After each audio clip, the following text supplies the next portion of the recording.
Mamuka sei muri yeZimbabwe tinokuchingamidzai zvekare kune chimwe chirongwa pano paZim Facebook Secrets and Confessions. Tadzoka zvekare nemamwe mamessages.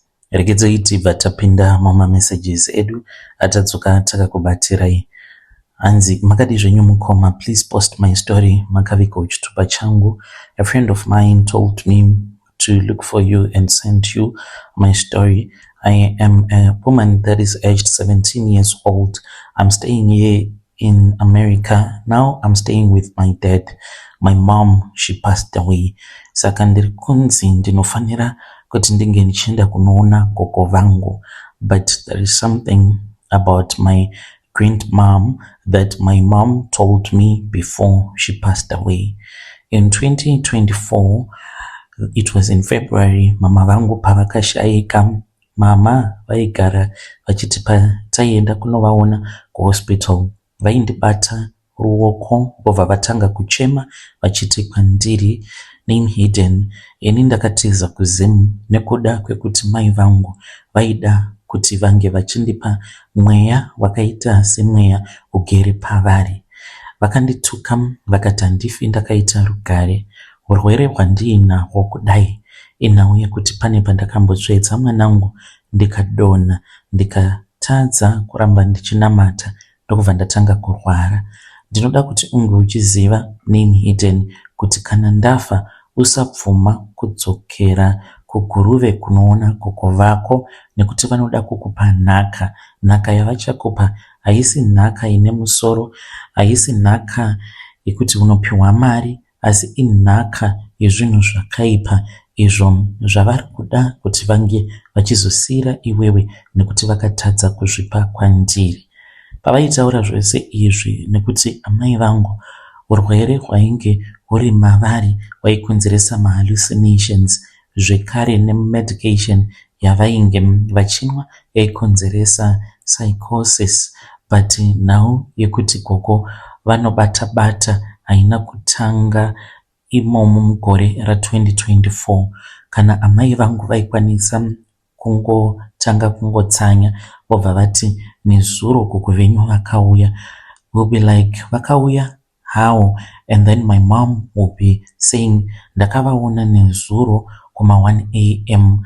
she was in my room. Kana kuti voti ndakavaona vakamira panze vakandidongorera pawindow but vari mumhepo because we were staying in a double-storied house. Hanzi vaingovaona vakabatirira pawindow but makumbo akaremberera ari mumhepo. So that is what my mom used to say about grandmom. Saka mama vangu vakati no matter what usafa wakaenda kuZim uchienda uchiti uri kuda kunoona amai vangu nyakundibereka ini. Saka ndairwadziwa ndichingoti asi zvinoitwa namama hazvina kunaka, plus nekuti amai vainge vava kungotaura nekuda kwekurwara zvakanyanyisa vainge voita. Asi kubva musi wavakavigwa ndinotadza kurara muno muUSA.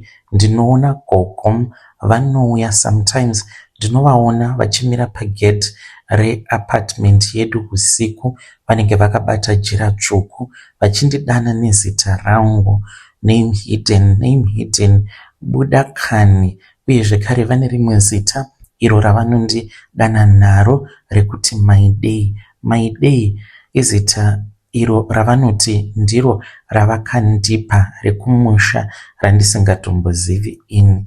Vanenge vachindidaidza nezita rangu, my real name, ubva vati my day, buda kani, buda kani. Pane zvandiri kuda kuti ndige ndichikupa, kana ndikaramba ndinomuka ndichirwara zvisingaiti. Iko zvinozvi mukoma ndiri kunzi nehama dzamama dzimwe dziri kuChicago uko vari kuti vari kuda kuuya kuzonditora so that tinge tichizoenda kuZim nekuti gogo hanzi vava kuda kuenda, as in brackets kufa, vari kuti havafi vakaenda vasina kukuona iwe. Uye vane imba nemombe zvavanoda kuti zvinge zvichizonyorwa muzita rangu. Kana ndikasateerera hanzi ndinokwanisa kuzosangana nemaproblems, hanzi ndisaita izvo zvainge zvichiitwa namama zvekuti vainge vasingafariri mubereki wavo. Saka ndiri kutumidzirwa sometimes mavoice notes nevamwe sekuru avo vari kuUK, mavoice notes avo anotumidzirwa nagogo vachichema vachiti kwandiri vanoda kuti ndenge ndichienda kuZim. Chinondinetsa ndechekuti gogo varipo paWhatsApp but she does not speak with me direct. Vanoita zvekutumidzira mavoice notes iwawo kune vana vavo, vamwe vazukuru vavo. It's like ndakatongovengwa nefamily yose yekwana mama. Chiri kundinetsa ndechekuti sei vangosimbirira inini yet vazukuru tiri kuno kuUSA takatowanda but vanongosimbirira inini. But zviri kunzi sezvo amai vangu vasina kumbogara vakazodzokerako kuGuruve kubva zvavakazouya kuno kuNatete vachizorambana, so that is why gogo vachiita sekunge vanonyanya kusimbirira inini.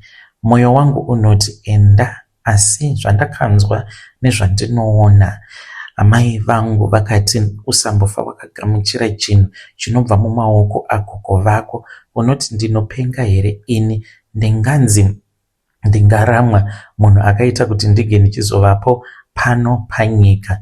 Ndiri kutya kudzokera kuZim nekuti ndinonopiwa nhaka iyoyo itrap yekuti ndinenge ndava kutoroya kunoko kuAmerica. Ndiri kureurura nekuti ndiri kuda mazano. Ndiri mwana mudiki hai ane 17 years. I'm so far away from Zim.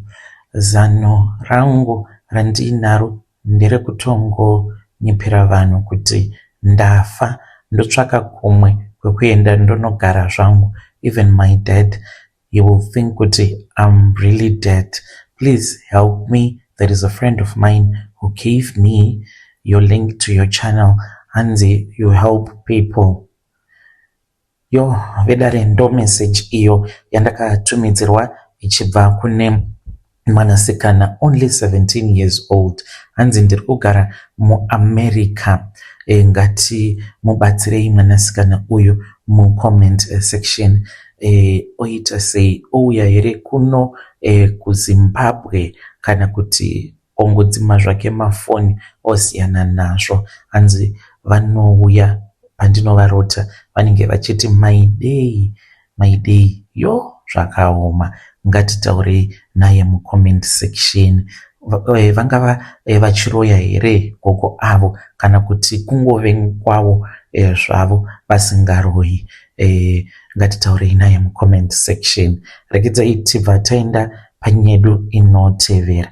Nyedu inotevera yakamira sekudai. Hanzi ndine mvura iyo yandakapiwa napastor vekuchechi kwedu. Saka mvura iyi vakabva nayo kuNigeria, anointing water. So since pandakatanga kuishandisa, I'm facing my spiritual attacks. Zimbabwe woye, zvinoitika munyika medu zvakaoma. Mukoma ndinotodawo kutoti vanhu vange vachindinamatira ndinge ndichichengetedzwa kubva pama-altars erima, kana kuri kunzi zita rangu rakaiswa in any kind of an altar, musandikanganwa pamunonamata. Zita rangu muchanditi Amaiti. Ndiri mugari wemuno muKwekwe. Nyaya dzekuda mamiracles, pane vamwe prophet variko kuno kuKwekwe vanopefoma mamiracles zvekare, vanopa zviprofita zvechokwadi. Mukomanashe, nyaya yangu yakatangira last year, kutanga kwegore last year ndo pandakabuda muAFM. Saka ndakabuda muAFM nekuda kwekuti ndainge ndava kuona sekunge ichurch yapora isisina mamiracles, mashura nezviratidzo. Ndakange ndava kunzwa nezvavamwe prophet avo vakatanga chechi yavo muno muKwekwe. Saka ndakabva ndachizoenda kuchechi kwavo. I was really impressed mukoma, vachiita kudaidza vanhu nemazita, something that I really wanted to happen pandainge ndiri kuFM but zvisingaitiki. Saka pastor ava vakabva vachizondisarudza, sezvo murume wangu ari munhu anowana ane zvimari, vakabva vati I'm supposed to be part of the hosting team. kana vakaenda kuHarare kana vakaenda kuMasvingo. Takatomboenda kuSouth Africa kuDurban uko, and I was also part of the hosting team. Saka vakabva vachizoenda kuNigeria. Vaenda kuNigeria pavakadzoka, isu vanhu vari muhosting team nevamwe vekupresentorship, ndikangoti vanhu vazhinji vane zvigaro muchechi, umwe neumwe akabva apiwa kabhodhoro kake kemvura ka500 ml. Vakabva vati mvura iyi yakabva paaltar hombe, ukaishandisa zvirwere zvinotiza, mari inouya. Ini semunhu mukomanashi aiva nematambudziko ekurwara nekuhurirwa nemurume, ndakabva ndatenga bhodhoro rangu ne$50. Ndakasvika kumba ndikaspreya mumba medu mese, ndikabva ndachizogeza, ndikabva ndachizotogezesa nevana vangu, ndikaisa foot anointing oil mumvura yandainge ndaisira murume wangu kuti ange achizogeza, but iye haana kana chaainge achitomboziva. Saka zvakazoitika mukoma ndezvekudai, musi chaiwo uyo watakaishandisa, hope dzakabva dzatiza. Ndakaita usiku hwose ndichingoti bwai, ndakasvinura. Ndakatanga kuona zvimumvuri vanhu vachiita sekunge vari kufamba mumadziro, uye zvekare ndichitanga kunzwa munhuwi waiita sekunge mumba mainge muine chinhu chakafiramo mumba, uye nemurume wangu takatozotukana because ndakamumutsa ndichiti mukai timboita nyaya nekuti ndiri kushaya hope. Akandipopotera mukoma, kwava kutotora magumbeze nepilo akaenda akanorara murumu mevana. Pandakasara ndiri ndega mukomanashi, ndakaona kuti ndinokwanisa kudzvinyiwa nezvinhu usiku. Ndakamukawo ndikatevera, ndikati hamungambondisiyi ndiri ndega.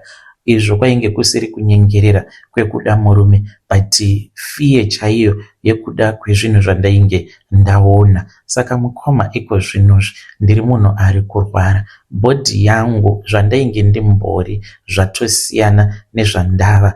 Ndinorara ndichinzwa vanhu vanenge vachitaura mutauro wandisingazivi nekunzwisisa, asi vanhu ava mutauro wechirungu chekuWestern Africa, but still ndinenge ndisingakwanisi kunzwisisa kuti vanhu vacho vari kuti kudii. Zvavanenge vachitaura vanoita sekunge vanhu vari kungobatanidza mazwi, asi zvinenge zvisingatombomeki sense zvachose. Apa vanenge vachitenderera vari mumba mangu. Pane pamwe pandakambomuka ndikaona kuti ndainge ndakarara pambedha uri mubhedha wangu, but ndiri mune imwe room yandisina kukwanisa kuziva nekunzwisisa kuti yainge iri room yani. Ndo pandakaona kuti vainge vakandiisa pakati pedenderedzwa, vakatenderera mubhedha wangu vachifamba, vainge vachiti hiyayo vachifamba, but izvi zvakaitika ndiri kuhope. Saka pandinomuka ndinonzwa kuremerwa kunge ndakatsekerirwa nedombo, ndichiedza kushevedza zita raJesu, asi rurimi rwangu runenge ruchirema zvisingaiti. Mwana wangu musikana uyo ane 8 years akati iye akatanga kurota achidyiswa nyama mbishi nevamwe varume vanoita sekunge vemumaAfrican movie. Ndakati information yakadai mwana anogoiwana kupi? Saka mumba medu mava neimwe tension. Iko zvinozvi murume wangu ava kutondihurira pachena ari kuti iye ari kuda umwe mudzimai. Ini nemurume wangu tava kungogara tichinetsana pasina kana chikonzero. Ndava kuziva kuti mvura iya yainge isiri yekuzodza kukupa mablessings, but maybe kutoiswa muhari, takatoiswa muhari isu, kana kutotorerwa zvipo zvedu zvikaendeswa kuNigeria. Ndinodawo kuti munge muchindibatsira, uye zvekare chandiunza pano mukoma ndechekuti tisashora mamwe machechi avo atinenge takakurudzira takakura tiri maari nekuti anenge akatichengetedza, tisada kumhanyira kuenda kumachurches mamwe awo ekuti kunenge kuchiitwa mashura nezviratidzo, nekuti unenge usingazivi mweya wacho unenge uchioperata uyo unenge uchiita kuti munge muchizoitwa mashura nezviratidzo muchechi imomo. Ndinozvidemba life yangu of course ndaihurirwa nemurume, but mumba macho aita adzoka aita munhu ari right, but iko zvinozvi anenge aine imwe chikiso yekuti haungambotauri naye. Ndava kungogarirawo vana, chechi yakandikanganisira zvakawanda. Handidi kuti vamwe vanhu vange vachipindawo mumatambudziko awa andava maari nekuda kwema-anointing products. Please musafa makafunga kuti vanhu vanokupai ma-anointing oil nema-anointing water mufungidzira kuti vose vatumwa vaMwari, vamwe vacho vatumwa vaSatani. Vedare ndo message iyo yandakatumidzirwa ichibva kuna evanzvadzi vedu. Hanzi remember me kana munamata, hanzi please remember me. Ngatitaurei navo mucomment section. Rekedzai tibva taenda panyedu inotevera. Nyedu inotevera yakamira sekudai. Hanzi mukomana makadii zvenyu, please post my story makavikawo chitupa changu. Ininiwo ndiri makanika. Pari zvino tava kungoitawo zvokugadzirawo motikari. Tiri pasi pemimvuri yemiti, asi ndakatomboshandirawo Toyota SA pandainge ndiri kuSouth Africa. Confession yangu ngaive sechidzidzo kune vanhu vose vari kudiaspora, whether une mapepa kana kuti hauna. KuZimbabwe ndo kunyika kwako. Kana ukadhipotewa havakuendesi kuAmerica, vanokudzosera kunyika kwako. Saka ndakaenda kuSouth Africa mainge muri mugore ra2005 2007. ndainge ndatova a top mechanic kuToyota muSouth Africa. Ndaitambira mari yaityisa mukomanashi zvekuti ndakasvika pakutenga motikari luxury cars, ndikarenta imba mumasuburbs, asi ndikakanganwa kuti ndainge ndiine mudzimai kumusha Sarudzai wandainge ndakasiya kuZimu, uyo wandainge ndisingatodi kuti ange achiuya kuSouth Africa because ndaiona sekunge ainge asina runako. Kudada kwakazondipinda mukoma, ndakasvika pakutsvaka murungulisa, ndikafungidzira kuti ndainge ndasvika patop level. Ndakaramba Sarudzai ndikamuti ini handichadi nezvako. Ndakatanga kudya mari yangu mumaclub ekuSenton tichienda kumavacations. Varungu vanodya mari mukoma 10,000, it's like $1 kwaari. Taienda kumavacation kwakasiyana siyana. Lisa aifarira kuita iya yavanoti outdoor camping, zvekuti taiti tikabuda tichinzi tiri kuenda kunogara kana kukruga, taikwanisa kunogara 2 weeks. By the time pamunozobudako, kana uchizonoverenga nemari dzemareservation, pamwe munenge matospenda kana 50,000 rands. Ndaiona sekunge yainge isimbori mari yakawanda, ende ndaiona sekunge ndainge ndichazogara muSouth Africa kusvika narini, ende ndainge ndisingazivi kuti muZimbabwe vanhu vachazoita mari. Vari kunze kwenyika chamusingazivi ndechekuti kuno kuZimbabwe kune vanhu vava nemari. Kana mukada kutarisa mukaona kuti kana mumasocial media vanhu vanotengerana motikari, mukadzi kutengera murume wake motikari, ukada kutarisa type yacho yemotikari inenge itori motikari inotodhura kana muchikombia nekunyika kwamunenge muri, ende kunoka nekuda kwekuti US dollar hatitomborikoshese, inenge iri motikari inenge ichidhura zvisingaiti. Saka kana uri kudiaspora unenge uchingofungidzira kuti Zimbabwe vanhu vanotambudzika, vanhu vari kutambura. Hatirambe, variko vakaita sesu tiri kutambudzika, but muvanhu mune mari, vanhu vane mari kunoku kumusha. Upenyu hwangu hwakazoshanduka mainge mava mugore ra2019. Ndakabva ndadzingwa basa sekutamba sekuseka, mhepo dzakangondisemukira, so mari yakasvika pakupera. By 2021 Lisa akabva andisiya, apa tainge tisina kuchata. ndakabva ndatsvaka imwe chance muSouth Africa nekuda kwekuti ndakange ndava necriminal record. Ndakabva ndadzoka kuZim ndisina kana cent. Munguva iya yelockdown mukoma ndakakwira truck ndikaenda kumusha ndisina kana chandainge ndinacho. Mwana wangu uyo wandakasiya achiri kamvana, I was shocked ndichidzoka kuno kumusha ndichitoona kuti rainge ratova jaya. Zvino vana vakabva vandirama. Of course vakafara kuti daddy because their mom got married again. Saka vakangofarirawo kungoti baba. But you know, kana wakamboita an absent father then wobva uchizodzoka futi utori munhu anenge achitopisa tsitsi uchisiririsa, hakuna anenge achida kuzoassociate newe. So that is exactly what happened. Vana pavakangoona kuti kamudharaka akanaka namari kari kutodawo kuti tinge tichikabatsira nekukararamisa, ndikati no vanangu musazveinetsa zvenyu because inini ndiri munhu anga agara achizvishandira. So I then started working. Mukoma munhu ainge achimboshandira Toyota South Africa. Iko zvinozvi I am just a bush mechanic.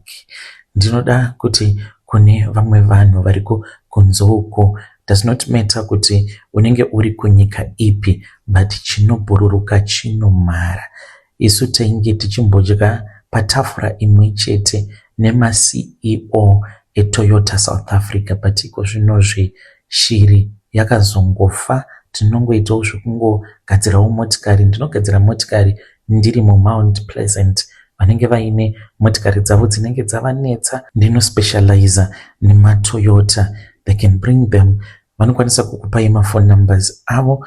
Ndine maskills and motikari ndinoiziva inonzi Toyota in and out. Ndinoda kuti munge muchindisvitsirawo nyaya yangu kuvana veZimbabwe, kunyange vechidiki vari kudiaspora, South Africa, UK, America, kwese kwamungava muri. Chenjerai nekurarama beyond your means. Kumusha ndiko kumusha, and one day unozodzoka. It's either uchadzoka uri mucoffin kana kuti unodzoka uri mupenyu. Sezvandakaita izvi kuti ndakadzoka ndiri mupenyu, I thank God for that, but ndakauya ndisina chiro. Yo vedare, ndo message iyo yandakatumidzirwa ichibva kuna mukoma vedu. Ngatizamei kuti tinge tichitaura navo mukoma vedu ava mucomment section. Zvakangooma hazvo vedu we, hanzi ndakadzoka ndisina kana chandinacho. Munhu aimboshandira hanzi ndaishandira Toyota SA, hanzi ndaitogara pasame table nema CEO eToyota South Africa vachigara nemurungu, but basa rakangozosvika pakunopera. Yo zvakaoma. Ngatitaurei nezvayo nyaya iyi mucomment section. Regedzei tibva taenda panyedu inotevera. Hanzi mukoma zvandakaitwa namadzibabaka vepaTikTok zvakaoma. Right now me and my ex-husband, we are trying to kutonamata tiri pamwe chete. I pray kuti zvichaita. I just want this to be a warning kune vamwe vanhu avo vanenge vachida kugadzirisa marelationships avo. Zvakaitika mukomanashe, it is not even that far back. Muna 2025 muna May ndainge ndiine stress yebasa nemarriage kunoko kuCanada. Ndakange ndiri paTikTok this other night, ndikabva ndasangana nelive stream yamadzibaba Ishmael. Vakataura zita rangu ndikashamisika kuti uyu muprofita wechokwadi. Vakandiudza kuinbox kuti murume wako ikoko kuCanada ndiye munhu ari kukukanganisira zvinhu zvako. Manje I want you to come to Zim ndenge ndichizokubatsira. Saka ndakabva ndachizoendako kuZim. Ndaenda kuZim vakabva vandinamatira, then ndokubva ndachizopiwa chuma icho chavakanditi ndinge ndichizorara ndakapfeka ndozochidzosa. Saka vakazondifonera vakati vainge vachida kusangana neni personally pasina mudzimai wavo. But chakandinetsa mukoma ndechekuti handina kumboramba, because pavakandipa chuma after ndaenda kumba kwavo vakanondinamatira. Pandakarara ndakapfeka chuma ichocho ndakarota ndichihava intense sex navo madzibaba ivavo zvokuti pandakamuka hana yangu yaita kurova zvisingaiti ndichinzwa kuda murume. Ndakabva ndatanga kuvenga murume wangu nehasha dzisingatauriki. That very same day vakabva vachizosangana neni pabonde. Nekuti zvakaitika sei handitonzwisisi. Takatoenda kulodge, ndini ndakatobhadhara lodge yacho and everything, but I really do not know. Zvakangobva pachuma chavakandipa ndokubva ndavadzosera chuma chavo. So soon after that ndakabva ndaramba murume wangu ndikati handichakudi, we have to sign this divorce papers. Vana vangu vakachema, asi inini ndainge ndichitaura nanhasi uno, but zvava nani namadzibaba Ishmael. Ndaitaura navo zuva rose pavideo call, motikari yavari kufamba nayo. Mukoma, fungai kuti ndakavabvunza kuti unoda kufamba nemotikari ipi, akati ndinoda kufamba neFord Ranger.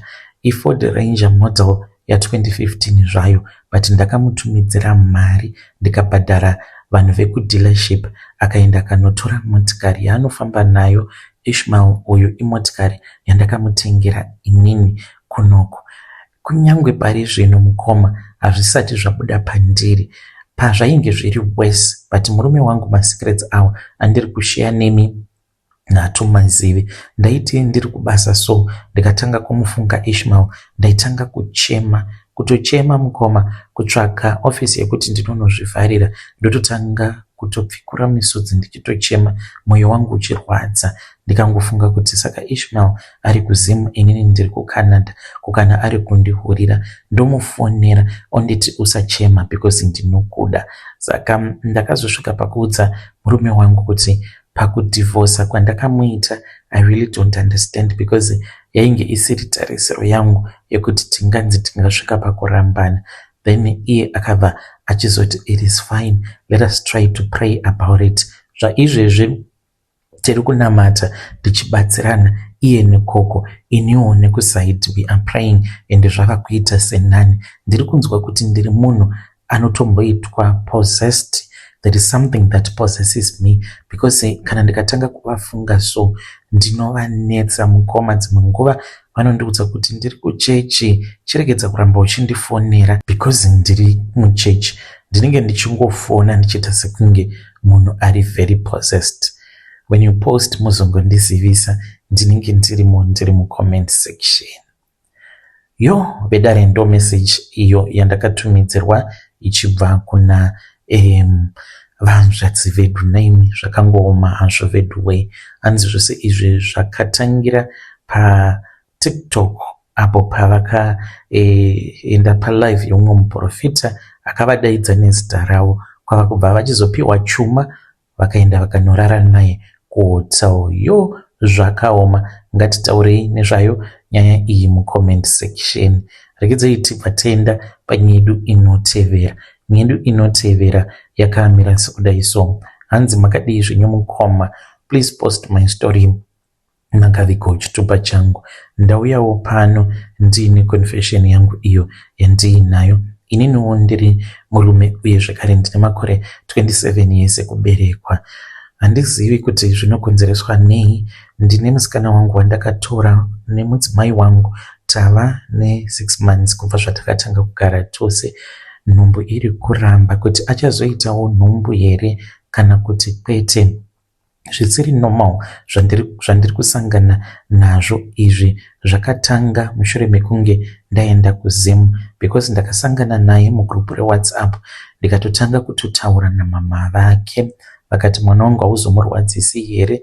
Ndikati kwete. Saka ndakabva ndachizoenda kumba kwavo, vakatondipa room nemwana wavo, tikatorara tose. Nekuda kwezvatainge takaita, ndikati mai, handichatombomusii mwana uyu, ndava kuenda nemudzimai wangu. Ndikamutizisa, ndakaita kutotora mumaoko avo. Saka ndakazonogara naye kwedu ndokubva ndachizodzoka naye kunoko kuJoni kwandiri. But chandisina kumuudza mudzimai wangu ndechekuti the night when we slept at her mom's house, amai vake ndakavarota, but kurota kwandakavaita zvakatoita sekunge zvinhu zvaiitika. Vakauya murumu matainge tiri vakanditi ngatimusimudze timuise pasi. Saka ndakatomuka mukoma, but ndaita sekunge ndiri kurota. Ndikabva ndatosimudza musikana wangu ndikamuradzika pasi, ivo vakakwira pamubhedha tikatanga kurara tose. Ndakazoita zvekuvhunduka, ndakatochema ndiri kuhope. Pandakamuka ndokubva ndaona kuti musikana wangu ainge akarara pafloor chaipo chaipo, akatovhundukawo nekuda kwekuti ndakamuka ndichichema. Pandakanorasa mbeu zvakarwadza zvisingaiti, ndakaita sekunge ndiri kubayiwa neminzwa ndichirara navo, ndokubva ndaridza mhere. Saka zvakandinetsa because ainge akatorara pafloor. Kuti ndichamuudza kuti ndohope dzandainge ndakarota zvainge zvisingaiti sezvo vari amai vake. Saka ndakangoti maybe dzingoriwo hope, mazidhimoniwo ari kungoita kuti ndirote hope dzakadaro. Fast forward, nanhasi uno ndinorota ndichirara navo amai vake. Apa kuhope vatova nepamuviri. Nhumbu iyi ndingangoti yatova kuma4 months. Pavanouya vanondibatisa dumbu ravo voti ona tatova nemwanaka isu, ende zvinondinetsa kuti zvinoreva kuti kudii. Handisati ndaudza kana ani zvake nyaya iyi. Ndomuudza here mudzimai kuti ndokupedza ndiri kurota? Vedare ndo message yandakatumidzirwa ichibva kuna mukoma vedu avo. Zvakaoma kuti zvingava zviine connection here nekuti nhumbu iri kuramba, then at the same time vari kurota zvekare amai nyakubereka mudzimai wavo vachirara navo. Zvakaoma. Ngatisanganei zvekare mune zvimwe zvirongwa zvinotevera.